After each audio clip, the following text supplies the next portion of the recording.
Welcome po sa Usapang Agri-Negosyo. Mga kaasenso, sa video po na ito, pag-uusapan po natin kung ano po ba ang maaring ilunas po natin sa ating mga alagang kambing kung ito po ay nakakain ng higad o yung iras po kung tawagin sa aming lugar. Yun po yung uod na mayroon pong mga balahibo. Yung balahibo po na yon kapag nakadikit po sa balat nating mga tao, ay mamamantal po ang ating balat dahil makati po yon. Kapag yon naman po ay nakain ng ating mga alagang kambing, sila po ay manghihina hanggang sa sila ay mamamatay. Para maiwasan natin ang ganong situation, bago po natin ibigay yung mga forages at legumes po na ating ibinibigay sa ating mga alagang kambing, i-check po natin ito ng mabuti, lalong-lalo na po yung ating mga pinagkuwanan. Paano po ba natin malaman na kung healthy po yung mga ipil-ipil, madre de cacao, madre de agua, at iba pa po na mga legumes at forages na ating ibinibigay sa ating mga alagang kambing. Kung ito po ay napansin po natin na marami pong sapot, parang sapot po ito ng gagamba. Kapag napansin nyo po na maraming ganun po sa mga pagkukuhanan natin na ipil-ipil, madre de agua at iba pa, i-check nyo po ng mabuti. Baka po ayan po ay tinitirhan ng mga higad.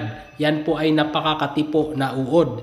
Marami pong balahibo yan sa katawan na siyang nakakalason po sa ating mga alagang kambing. Kapag tayo po ay naka-encounter ng ganong situation at sigurado po tayo o tiyak po tayo na sila po ay nakakain ng higad, ang atin pong gagawin ay bibigyan po natin ng honey o yung pulot-pukyutan ng ating mga alagang kambing. Painumin po natin ito, isupak po natin sa kanyang bibig para makainom po ito para mahibsan po yung pangangati ng kanyang lalamunan. Kung wala po tayong honey o pulot-pukyutan, pwede po ang asukal na maskubado. Ang gagawin po natin, kung asukal na maskubado po ang ating ibigay, pwede na po natin ito bigyan ng mga 3 kutsara ang ating alagang kambing at idilyot po natin sa tubig. At kung pulot pukyutan naman po, bigyan po natin ito ng mga 10 ml. Yan po ang sukat o yung dami ng pulot pukyutan na maaari po nating isupak sa bibig ng ating mga alagang kambing. Disclaimer po, hindi po kami eksperto o veterinaryo, pero base po ito sa mga ibinabahagi po ng aking mga kaibigan na nakaranas na po sila ng ganong situation. So far po dito sa farm namin, hindi po kami nakakaranas ng ganong pangyayari dahil nga po kung mapansin po ninyo, green na green po ang kanilang kinakain at matataba po ang mga forages at legumes po dito sa aming farm.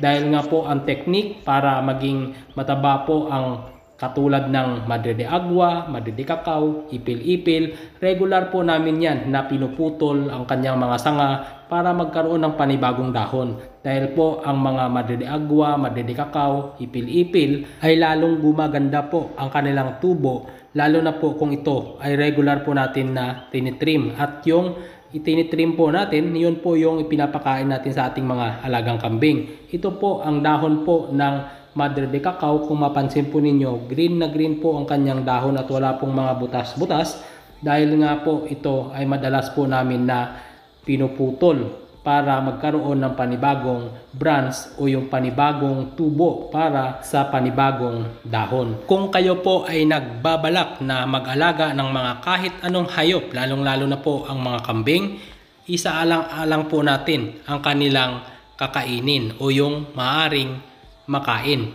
Dapat po nagtatanim po kayo ng mga forages at mga legumes sa paligid po ng inyong farm o sa paligid ng bakuran po ninyo. Katulad po nito sa amin, nakikita po ninyo, puno po ng madre de cacao yan. Ginawa po naming poste para hindi po makalabas ang aming mga alagang kambing. At ang kagandahan, kahit ginawa po naming poste dati ang puno nito at nabuhay po lahat at ayan na po ang itsura nila hanggang sa baba po yan. Meron pong madre de cacao dyan na tumubo at ganyan po kataba ang mga dahon nila. At bukod sa madre de cacao, meron pong mga ipil-ipil dyan at napier grass. Ayan po ang kagandahan sa aming farm dahil hindi po kami maghahanap ng pakain sa aming mga alagang kambing sa ibang lupain o sa pag-aari ng iba. At meron din po kami mga madre de agua doon naman po sa kabilang farm namin.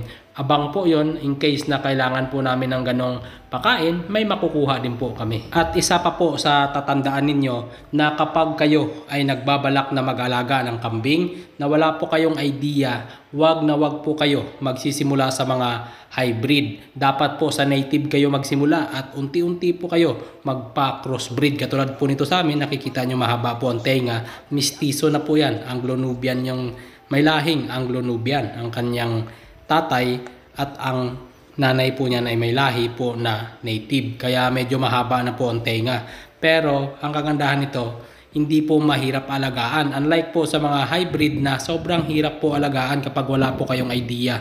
Sure po yan, maniwala po kayo sa sinasabi ko dahil may mga kaibigan po ko na hundreds of thousand ang nalulugi po nila sa mga hybrid na kambing. Dahil nga po, nag-aalaga sila ng hybrid na kambing, sila po ay isang OFW, bumibili po sila at ipinagkakatiwala sa kanilang magulang o sa mga kamag-anak nila, ay wala din pong idea kung paano po alagaan ito. Dahil alam niyo po na ang mga hybrid napakahina po nito sa lamig, kaya dapat marunong po kayo kung paano po alagaan ito, lalong-lalo na magbigay ng mga gamot dahil masyado pong maselan. Unlike po dito sa native na ito, Vitamin Pro lang po ang aming vitamins dito at Sulfar QR at Primoxil powder kapag sila po ay nagkakalagnat. Kapag nagbasa po ang kanilang dumi, Sulfar QR lang po ang aming ibinibigay. At ang regular nila na vitamins ay Vitamin Pro po.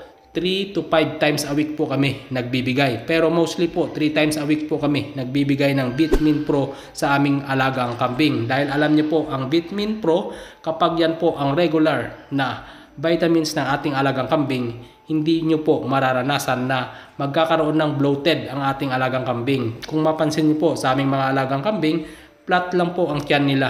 Dahil nga po yan, maganda po ang kanilang digestion sa pagkain. Dahil ang Vitamin Pro, meron po itong digestion enhancer. Bukod doon, may body weight enhancer din po ito.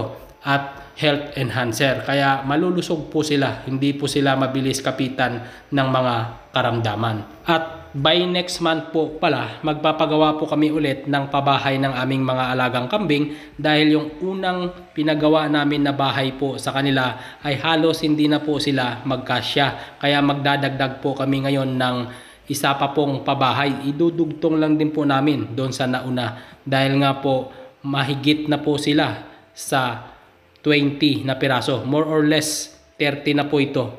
Pero yung iba po kasi bagong panganak pa lang kaya hindi pa po namin ito binibilang as malalaki na.